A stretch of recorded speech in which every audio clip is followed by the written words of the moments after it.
The galactic crisis. The vast expanse of space had never seemed so oppressive to Admiral Zorak of the Nilarian Empire.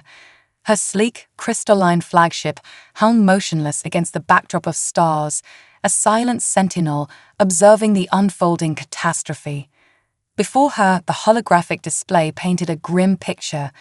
The once mighty Nilarian fleet, reduced to scattered pockets of resistance, slowly being overwhelmed by the relentless onslaught of the Void Collective. Zorak's 4 eyes blinked in rapid succession, a sign of deep distress among her species. She had spent her entire 300-cycle career preparing for this moment, and yet nothing could have truly readied her for the sheer scale of the disaster. The Void Collective, a hive mind of energy beings from another dimension, had appeared without warning at the fringes of Nilarian space just 3 rotations ago.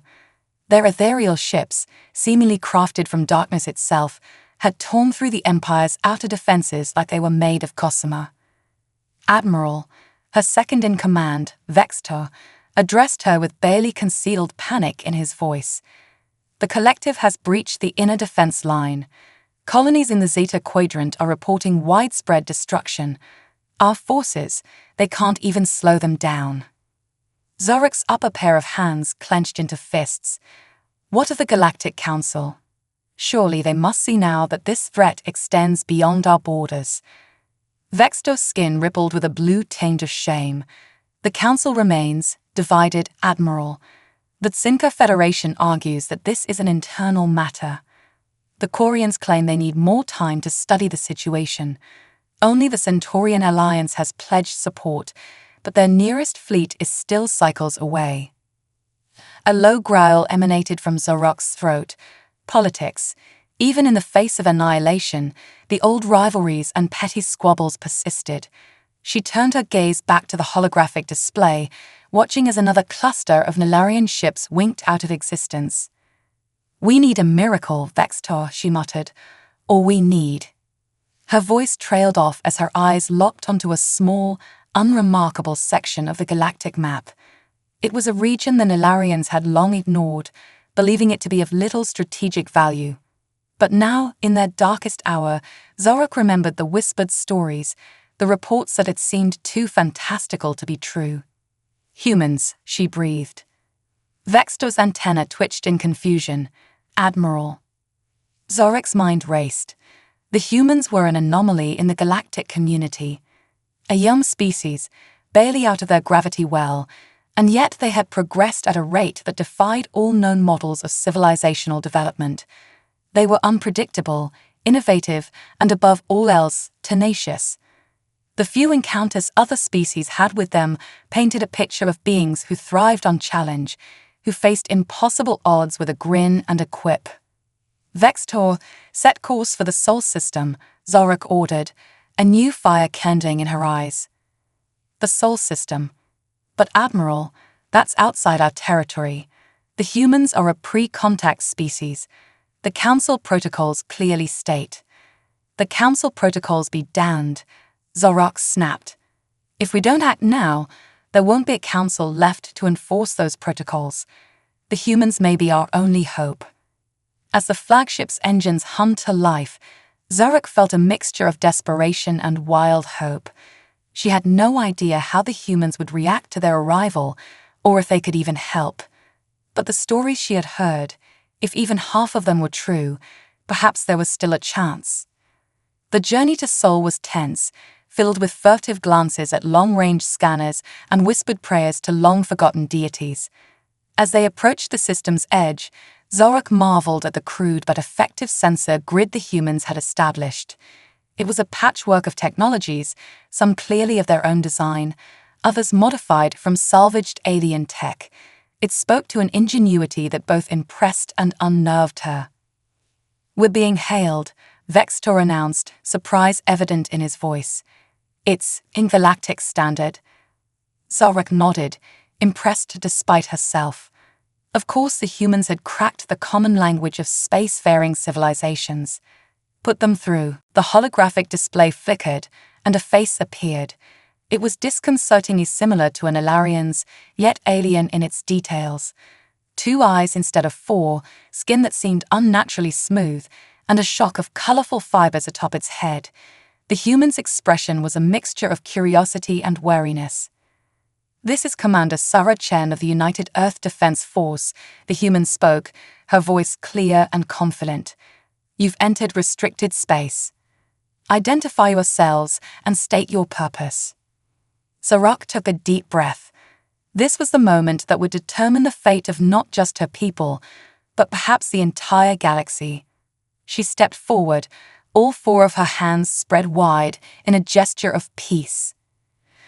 "I am Admiral Zorak of the Nilarian Empire," she began, her voice steady despite the turmoil in her hearts. "We come seeking aid.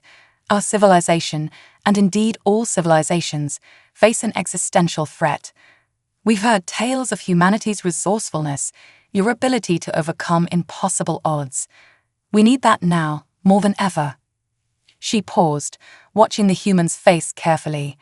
There was skepticism there, but also a glimmer of something else. Interest, excitement. "Commander Chen, I know this is unexpected. You have every right to turn us away, but I implore you to listen. The fate of the galaxy may well rest on what happens here today." As she finished speaking, Zarak held her breath. The next few moments stretched into an eternity as she waited for the human's response. Would they dismiss her plea? Would they attack? Or would they, against all odds, rise to a challenge they never asked for? Commander Chen's eyes narrowed slightly, then a small smile played at the corners of her mouth.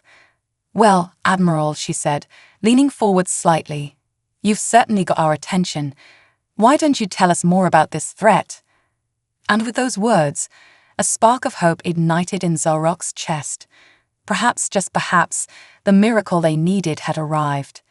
First contact and alliance. Commander Sarah Chen stood at rigid attention in the United Earth Defense Force's high-security briefing room, her mind still reeling from the events of the past 48 hours.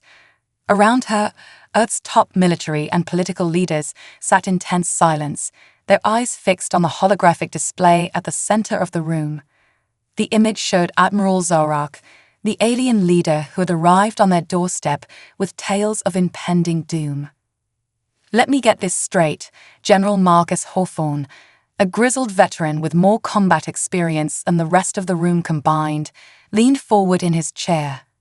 "You're telling us that a race of energy beings from another dimension is tearing through the galaxy, and we're your last hope." Zorak's 4 eyes blinked in rapid succession, a gesture that the humans were beginning to recognize as a sign of stress. "That is correct, General. The Void Collective has already decimated our outer colonies. Our most advanced weapons barely scratch their ships. If they aren't stopped, they will consume everything in their path." President Amelia Rodriguez, her face a mask of calm determination, spoke up. "And why come to us? Surely there are more advanced civilizations out there." A ripple of blue passed across Zorak's skin, which Chen had learned indicated embarrassment or shame. "There are, Madam President, but the Galactic Council is paralyzed by indecision and ancient rivalries. We've heard stories of humanity's unique approach to problems. Your species' ability to innovate, to think outside established paradigms. We believe you may see solutions where others see only defeat." Chen couldn't help but feel a surge of pride at the alien's words. Humanity had always prided itself on its ability to overcome adversity. Now, it seemed, that reputation had spread beyond the confines of their solar system. "If I may, Madam President," Chen stepped forward, her voice steady despite the gravity of the situation. "I've spent the last 2 days reviewing the data Admiral Zorak provided. The threat is real, and it's only a matter of time before it reaches our corner of the galaxy. This isn't just about saving the Nilarians, it's about ensuring our own survival." President Rodriguez nodded slowly, her eyes never leaving the holographic alien. "Admiral Zorak, I hope you understand the position we're in. You're asking us to commit our forces to a war light years from Earth, against an enemy we've never seen, based solely on your word." Zorak's upper hands clasped together in a gesture reminiscent of prayer. "I understand, Madam President, But I assure you, every word I've spoken is true.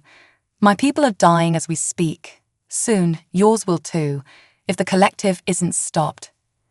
A heavy silence fell over the room. Chen could almost hear the gears turning in everyone's minds, weighing the risks against the potential consequences of inaction. Finally, President Rodriguez stood. Admiral Zarek, on behalf of the people of Earth, I accept your plea for assistance. We will stand with the Nilarian Empire against this threat. A collective exhale seemed to sweep through the room. Chen felt a mixture of relief and trepidation wash over her. They were committing to a war unlike any humanity had ever faced, but the alternative was unthinkable. Thank you, Madam President. Zorek's voice quavered slightly with emotion.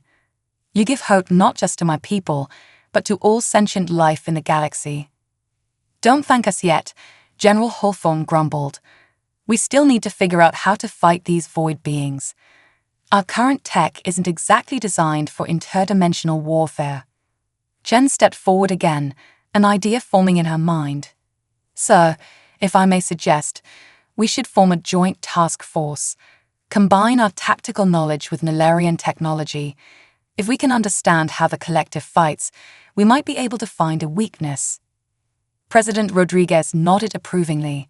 Excellent suggestion, Commander. In fact, I'm putting you in charge of this task force. Work with Admiral Zarak, pool our resources, and find us a way to win this war. Chen saluted crisply, her heart racing with a mixture of excitement and fear. Yes, Madam President, I won't let you down. As the meeting adjourned, Chen approached Admiral Zarak. The alien regarded her with a mixture of hope and curiosity. Commander Chen, Zarak greeted her. I cannot express how grateful we are for your people's willingness to help. Chen nodded, a determined smile on her face. We're in this together now, Admiral, but we've got a lot of work ahead of us. I need to understand everything about the Void Collective, their tactics, their weaknesses, anything that might give us an edge. Zarak's skin rippled with a color Chen hadn't seen before. Perhaps excitement. Of course, Commander. I'll have all our data transferred to your systems immediately, but I must warn you, much of what we know is incomplete. The Collective's technology is beyond our understanding. Then we'll just have to push the boundaries of our understanding, Chen replied, her mind already racing with possibilities. Humanity has a long history of achieving the impossible when our backs are against the wall. It's time to show the galaxy what we can do. As they walked together towards the newly designated Joint Command Center, Chen couldn't help but feel a sense of surreal wonder. Here she was, walking side by side with an alien, preparing to defend not just Earth, but the entire galaxy. It was like something out of the science fiction stories she devoured as a child. But this was no story. The threat was real, and the stakes couldn't be higher. Humanity was about to face its greatest challenge yet, and Sarah Chen was determined to rise to the occasion. Over the next few days, the Joint Human-Nilarian Task Force worked around the clock. Engineers pored over alien schematics, strategists debated tactics, and scientists from both species engaged in rapid-fire exchanges of ideas. The atmosphere was electric, with a mixture of tension and excitement. Chen found herself constantly amazed at the Nilarians' advanced technology, even as she saw the aliens' awe at humanity's unconventional problem-solving approaches. It was a crash course in xenotechnology and interstellar warfare, with the fate of the galaxy hanging in the balance. 1 week after first contact, Chen stood before a mixed audience of humans and Nilarians, ready to present their initial findings and proposed strategy. As she looked out at the sea of faces, some familiar, some alien, she felt the weight of responsibility settle on her shoulders. Ladies, gentlemen, and honored Nilarian allies, she began, her voice steady and clear. We've made significant progress in understanding the nature of the Void Collective threat, but more importantly, we've identified potential weaknesses we can exploit. A murmur of excitement rippled through the audience. Chen tapped a control, and a holographic display sprang to life behind her, showing complex diagrams and battle simulations. The collective's ships aren't just technologically advanced, they operate on principles that defy our current understanding of physics. But that's also their weakness.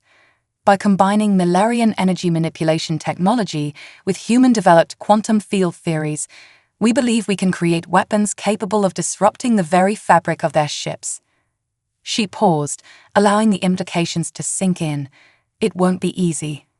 We'll need to refit our fleets, train our forces in entirely new forms of combat, and push our scientific understanding to its limits. But together, I believe we can do this. We can stop the Void Collective and save our galaxy. As Chen concluded her presentation, the room erupted in a mixture of applause and the strange melodic sound of Nilarian approval.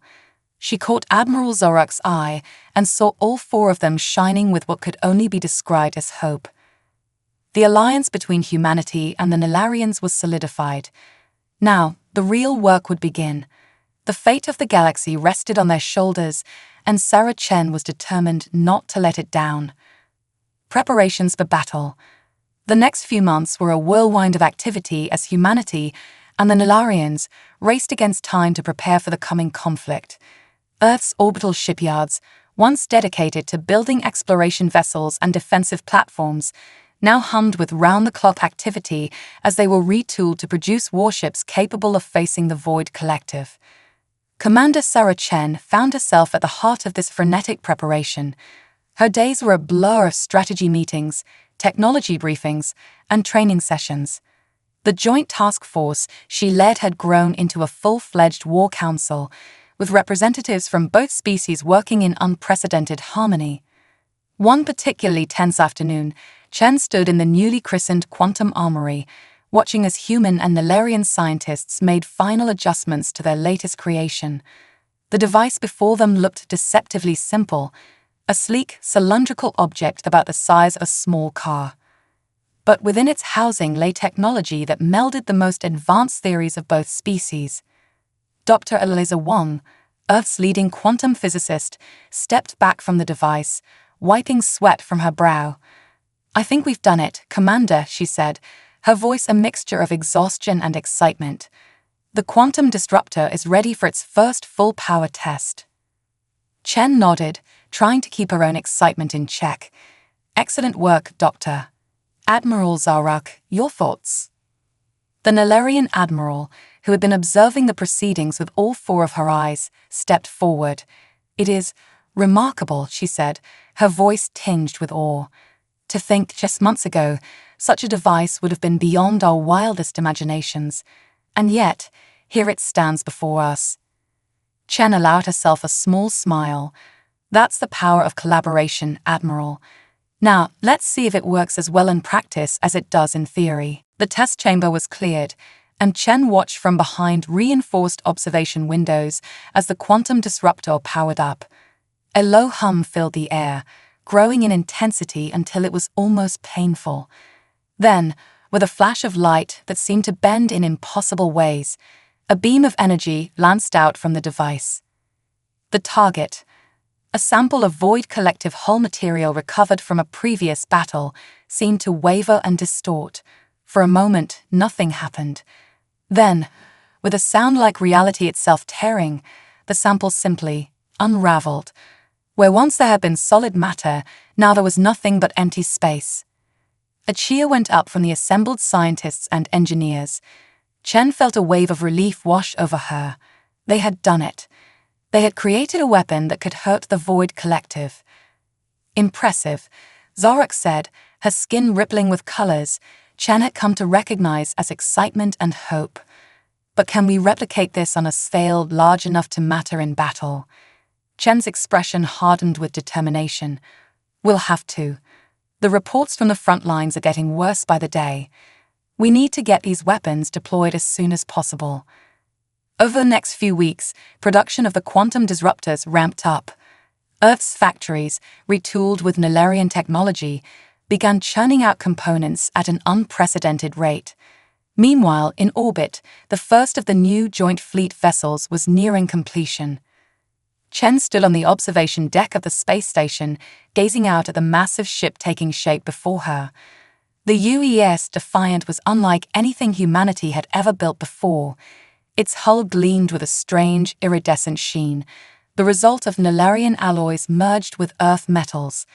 Banks of quantum disruptors were nestled alongside more conventional weaponry, giving the ship a bristling, predatory appearance. "She's beautiful," a voice said from behind her. Chen turned to see Captain Miguel Ortiz, the man chosen to command the Defiant on its maiden voyage. "That she is," Chen agreed, "and hopefully she'll be the first of many. How are the crew preparations coming along?" Ortiz's face grew serious. "It's challenging. We're asking our people to operate technology they barely understand, to fight an enemy they've never seen. But they're rising to the occasion. The joint human-Nilarian crews are starting to gel. There's a real sense of camaraderie developing." Chen nodded, pleased. "Good. We're going to need that unity in the battles to come." As if on cue, her comm unit buzzed. It was a priority message from Earth Command. Chen's heart sank as she read it. "Captain," she said, her voice tight, "prep the Defiant for immediate departure. The Void Collective has broken through the Nilarians' last line of defense. They're heading for the Arcturus system." Ortiz's eyes widened. "But Arcturus is less than 40 light-years from Earth," Chen finished grimly. "This is it, Captain. The Defiant may not be fully ready, but we're out of time. You'll be leading the vanguard of our joint fleet to meet the Collective head-on." Ortiz straightened, saluting crisply. "Understood, Commander. We won't let you down." As Ortiz hurried off to prepare his ship and crew, Chen turned back to the viewport. The Defiant now seemed to loom larger, its weapons glinting in the starlight. It represented the best of what humanity and the Nilarians could achieve together. Now, it would be put to the ultimate test. Chen closed her eyes, offering a silent prayer to whatever cosmic forces might be listening. They had prepared as best they could, pushing the boundaries of science and technology to create weapons that could stand against the Void Collective. But would it be enough? As she opened her eyes, Chen's gaze hardened with resolve. It had to be enough. The fate of 2 civilizations, indeed of the entire galaxy, hung in the balance. Humanity had been thrust onto the galactic stage in the most dramatic way possible, and now it was time to prove that they deserved to be there. The battle for Arcturus, and perhaps for the future of all sentient life, was about to begin. The initial assault. The UES Defiant dropped out of faster-than-light travel at the edge of the Arcturus system, flanked by a mixed fleet of human and Nilarian vessels. Captain Miguel Ortiz stood on the bridge, his eyes fixed on the main view screen as it filled with the chaos of an ongoing battle. The Void Collective's ships, dark and otherworldly, swarmed around the beleaguered Nilarian defense fleet. Explosions bloomed silently in the vacuum of space, each one representing the death of a ship and its crew. "Status report," Ortiz barked, his voice steady despite the gravity of the situation. His executive officer, a Nilarian named Vexilla, responded quickly. "Nilarian forces are down to 30% strength, sir. The Collective is pressing their advantage. They haven't noticed our arrival yet." Ortiz nodded grimly. "Then let's make our presence known. All ships, this is Captain Ortiz. Form up on the Defiant. Weapons free, engage at will." The bridge erupted into a flurry of activity as orders were relayed and systems primed. Ortiz felt the subtle vibration through the deck plates as the Defiant's powerful engines pushed the ship forward. "Sir," the tactical officer called out, "quantum disruptors are charged and ready." "Target the nearest Collective vessel and fire," Ortiz commanded. The Defiant shuddered as its main weapons discharged. Beams of energy that seemed to bend reality itself lanced out across space, striking a Void Collective ship. For a moment, nothing seemed to happen.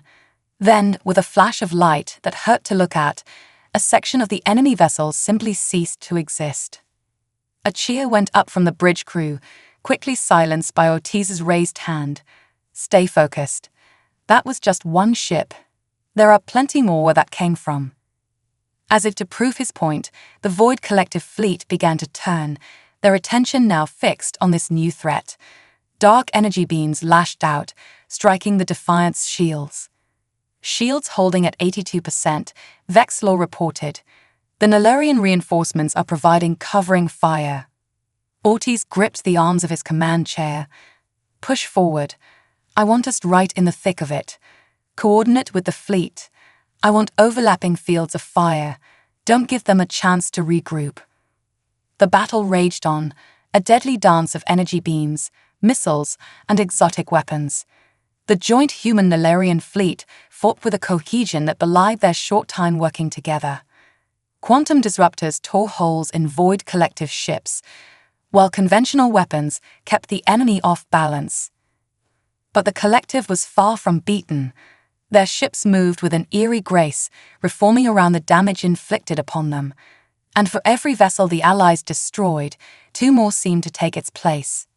Hours into the battle, Ortiz wiped sweat from his brow as he studied the tactical display. They had made progress, pushing the Collective back from the inner planets of the Arcturus system, but the cost had been high. Nearly a third of their fleet was gone, and the Defiant's shields were down to 15%. Captain, Vexlor's voice was tense. Long-range sensors are picking up a massive energy spike. Something big is coming through. Ortiz felt his blood run cold as a new ship emerged from the depths of space. It dwarfed everything else on the battlefield, a behemoth of darkness that seemed to drink in the light around it. By the spirits, Vexlor whispered, "It's a Void Dreadnought. We've never seen one before." The massive ship's arrival seemed to reinvigorate the Collective fleet. They'd pressed forward with renewed vigor, pushing the Allied forces back. Ortiz's mind raced. They couldn't win this fight, not against that monster. But they couldn't retreat either. If they lost Arcturus, Earth would be next. "All ships, this is Captain Ortiz," he said, his voice carrying across the fleet-wide channel. "Fall back to Rally Point Alpha. Concentrate all fire on the Dreadnought's forward section. We need to buy time for the civilians to evacuate." As the Allied fleet regrouped, Ortiz turned to his weapons officer. "Divert all power to the quantum disruptors. We're going to hit that thing with everything we've got." The Defiant surged forward, leading the charge against the Void Dreadnought. Quantum disruptor beams lanced out, joined by the fire from every other ship in the fleet. The massive enemy vessel shuddered under the assault, great rents opening in its hull. For a moment, hope flared in Ortiz's chest. They were hurting it. They could win this. Then the Dreadnought returned fire. A beam of pure darkness shot out, catching an Nilarian cruiser dead center. The ship didn't explode, it simply ceased to exist, leaving behind nothing but a cloud of rapidly dispersing particles. "Evasive maneuvers," Ortiz shouted, but he knew it was too late. The beam swept across space, catching the Defiant along its port side. Alarms blared as systems failed across the ship. Ortiz was thrown from his chair, his head striking the deck hard. As he struggled to his feet, ears ringing and vision blurry, Ortiz saw the tactical display through a haze of smoke. The Allied fleet was in disarray, ships blinking out one by one as the Dreadnought's weapons found their mark. "Sir," Vexlor's voice seemed to come from far away. "We've lost engines and weapons. Hull breaches on decks 4 through 12. We can't stay in the fight." Ortiz nodded numbly, the taste of defeat bitter in his mouth. "Send out a general retreat. All ships to fall back to Earth. We need to warn them. Prepare them." As the battered remnants of the fleet limped away from Arcturus, Ortiz stared at the viewscreen. The Void Dreadnought loomed large, its dark form a harbinger of the doom that now approached Earth. They had thrown everything they had at the Collective, used technology that should have been impossible, and still it wasn't enough. As the Defiant entered FTL, leaving the lost battle behind, Ortiz couldn't help but wonder, what hope did they have now? Turning the tide. The mood on Earth was somber as the battered remnants of the joint fleet limped back into orbit. News of the defeat at Arcturus spread quickly, and panic began to grip the population. The Void Collective, once a distant threat, was now at humanity's doorstep. In the war room of Earth Defense Headquarters, Commander Sarah Chen stood before a grim-faced assembly of military leaders and politicians. The holographic display showed the approaching Void Collective fleet, a dark mass steadily making its way towards Earth. The Archerist defense was a disaster, General Hawthorne growled, his face etched with lines of worry. Our best tech, our strongest ships, and we barely scratched them. How the hell are we supposed to stop that? He gestured angrily at the hologram. Chen took a deep breath, steeling herself. With respect, General, we learned a lot from that battle. The quantum disruptors worked, we just didn't have enough of them, or enough power behind them. She tapped a control, and the display changed to show schematics of a massive orbital platform. This is Project Aegis. We've been working on it in secret, hoping we'd never need it. It's a planetary defense system that can channel the entire power output of Earth into a single massive quantum disruptor array. Murmurs of surprise and hope rippled through the room. President Rodriguez leaned forward, her eyes sharp. Can it be ready in time? Chen nodded firmly. It has to be. I've already ordered round-the-clock construction. But, she paused, her expression grave. Even with Aegis, we're going to need a plan to deal with that void dreadnought. Conventional tactics won't work against something that size. Admiral Zorok, who had been silent until now, stepped forward. Perhaps it is time we considered unconventional tactics. All eyes turned to the Nilarian admiral. She continued, her voice gaining strength. My people have always approached warfare from a position of technological superiority. But you humans, you have a history of achieving victory against superior forces through audacity and unpredictability. Chen felt a spark of inspiration.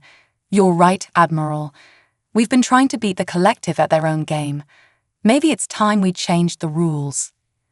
Over the next few days, as Earth buzzed with frantic activity and the orbital shipyards worked at fever pitch to complete Project Aegis, Chen sequestered herself with a small team of Earth's most unconventional thinkers. Scientists, engineers, and even a few science fiction authors were brought in, tasked with thinking of the most outlandish ways to combat the Void Collective. Ideas flew thick and fast. Some were discarded immediately as impractical. Others sparked heated debates and furious bouts of calculations. Through it all, Chen pushed her team to think bigger, to challenge every assumption about how space combat should work. Finally, as the Void Collective fleet entered the outer reaches of the solar system, Chen presented their plan to Earth's leadership. Ladies and gentlemen, she began, her voice steady despite the butterflies in her stomach. What I'm about to propose is, frankly, insane. But I believe it's our best shot at survival. She outlined the plan, a daring multi-pronged assault that would combine Earth's entire military might with strategies that seemed pulled from the pages of a sci-fi novel. It involved weaponizing the solar wind, using the gravity wells of the gas giants as slingshots for kinetic weapons, and a kamikaze run against the Void Dreadnought with a ship packed full of exotic matter. When she finished, silence reigned in the war room. Then slowly, General Hawthorne began to chuckle. By God, Commander, he said, shaking his head in disbelief, it's so crazy it just might work. President Rodriguez nodded solemnly. We have no choice but to try. Commander Chen, you have full authority to implement your plan. May God help us all. As the solar system became a frenzy hive of activity, with ships moving into position and last-minute modifications being made, Chen found herself on the bridge of the hastily repaired UES Defiant. Captain Ortiz had insisted on leading the charge once more, despite his injuries from the Battle of Arcturus. All ships report ready, Commander, Ortiz said, his voice tense but determined. Chen nodded, her eyes fixed on the tactical display. The Void Collective fleet was approaching Mars orbit, their dreadnought a looming presence at the center of their formation. This is Commander Chen to all Earth forces, she broadcast across the entire fleet. The next few hours will determine the fate not just of humanity, but of all life in our galaxy. We've prepared as best we can. Now it's time to show the Void Collective what happens when they push humanity into a corner. Good luck and Godspeed. As the orders went out and ships began to move, Chen felt a strange calm settle over her. They were massively outgunned and facing an enemy that had already beaten them once. But looking around at the determined faces of the human and Nilarian crew, she felt a surge of pride and hope.